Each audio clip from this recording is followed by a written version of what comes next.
Assalamualaikum warahmatullahi wabarakatuh. Halo, perkenalkan nama saya Farah Muzaki, NIM 19026035, Prodi Informasi Perpustakaan dan Kearsipan, Universitas Negeri Padang. Baiklah, di video kali ini saya akan menjelaskan tentang fumigasi.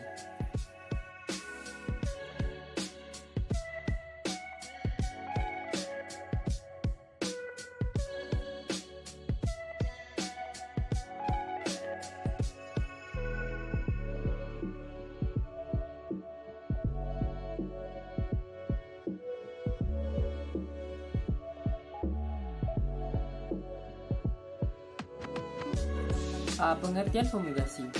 Fumigasi merupakan suatu tindakan pengempasan yang bertujuan mencegah, mengobati, mensterilkan bahan pustaka. Mencegah dimaksudkan tindakan yang dilakukan supaya kerusakan lebih lanjut dapat dihindari. Mengobati artinya mematikan atau membunuh serangga, kuman, dan sejenisnya yang telah menyerang dan merusak bahan pustaka. Dan mensterilkan diartikan menetralisasikan keadaan seperti menghilangkan bau busuk dan timbul dari bahan pustaka, menyegarkan udara, atau bisa menimbulkan gangguan atau penyakit.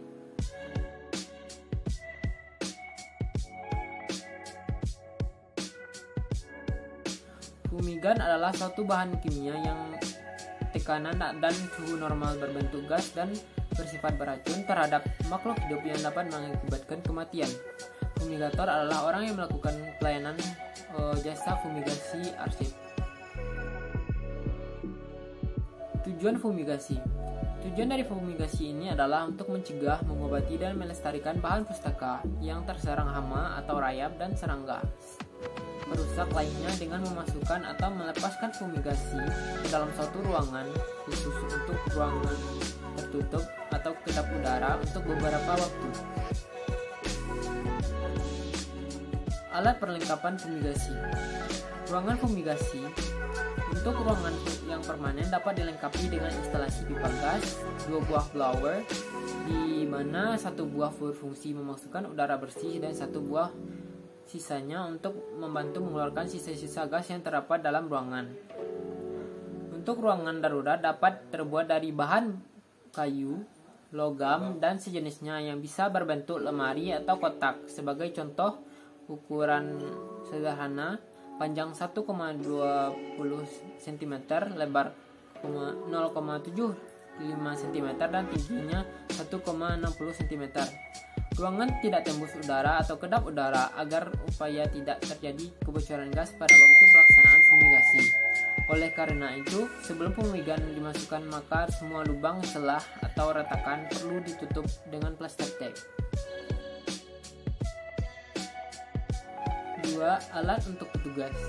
Ada jasa laboratorium yang dapat melindungi seluruh bagian tubuh dari petugas. Yang kedua ada sarung tangan agar terhindar dari pengaruh bahan kimia. Selanjutnya ada masker gas, usahakan yang lengkap dengan tabung gas, tabung zat asam atau bisa tabung anti gas beracun. Lampu halida atau gas detektor untuk mengetahui atau cek kembali apakah di bagian luar ruangan fumigasi ada kebocoran gas yang keluar, terutama pada sambungan antara tabung gas dengan pipa, celah pintu, lubang kunci, dinding-dinding pembatas, dan sebagainya. Bahan-bahan kimia. Penggunaan bahan kimia dapat disesuaikan dengan jenis ruangan yang dimiliki atau kemampuan dari petugas. Beberapa bahan kimia yang dapat digunakan membunuh serangga antara lain karbon disulfida, karbon tetrachloride, metil bromide, timol kristal, dan lain-lain. Metode pelaksanaan fumigasi. Fumigasi dapat dilakukan dengan 3 cara, yaitu fumigasi ruangan, fumigasi yang dilakukan di dalam ruangan khusus yang tertutup. Yang kedua dengan fumigasi di bawah penutup. Fumigasi ini dilakukan di dalam ruangan, namun arsip yang akan difumigasi terlebih dahulu ditutupi dengan plastik atau penutup lainnya. Yang ketiga dengan fumigasi bertahap. Fumigasi bertahap dilaksanakan pada sebuah ruangan yang memang didesain khusus untuk melaksanakan fumigasi. Arsip secara bertahap dimasukkan pada ruangan ini, kemudian dilakukan fumigasi.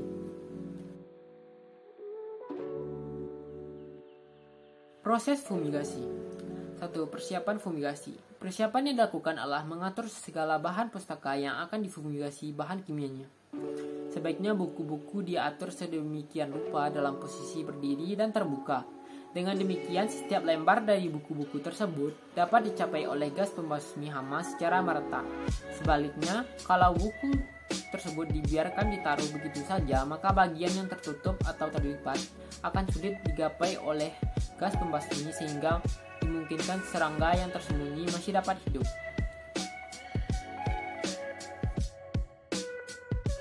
Pelaksanaan fumigasi. Dengan menggunakan bahan-bahan kimia yang seperti di atas yang telah saya sebutkan tadi, maka perlu diperhatikan beberapa hal seperti berikut.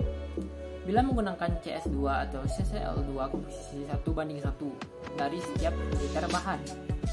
Yang kedua, bila mempergunakan CH3Br di mana bahan dalam bentuk gas dengan alat bantu tabung gas, instalasi pipa, timbangan, dan sebagainya. Maka setiap 1 M3 ruangan diperlukan 16-32 gram dan memerlukan waktu fumigasi selama 48 jam. C. Apabila mempergunakan timol kristal, maka untuk 1 M3 ruangan memerlukan bahan 50 gram dan dibiarkan bahan pustaka buku berada dalam ruangan selama 48 jam. Dan selanjutnya, bila mempergunakan netapil 810 gram, fumigasi dapat berlangsung selama 14 hari. Dan bila mempergunakan phosphine atau pH 3 memerlukan 1-2 tablet per M3 dan memerlukan waktu fumigasi selama 3-5 hari. Berikut langkah-langkah yang harus dilakukan dalam pelaksanaan fumigasi. 1. Membuka tabung gas dengan perlahan-lahan dan gas dikeluarkan dengan konsentrasi yang dibutuhkan. Kedua, menutup kembali tabung gas setelah sesuai yang telah dibutuhkan. 3. Mencabut selang gas dan menutupnya kembali lubang bekas selang gas. Mengontrol tingkat kebocoran gas dalam ruangan fumigasi.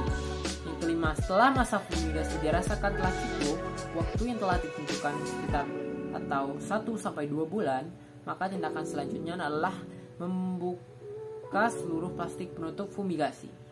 Selanjutnya, membuka pintu atau ventilasi agar ruangan menjadi segar dan terbebas dari bau gas atau bahan fumigasi.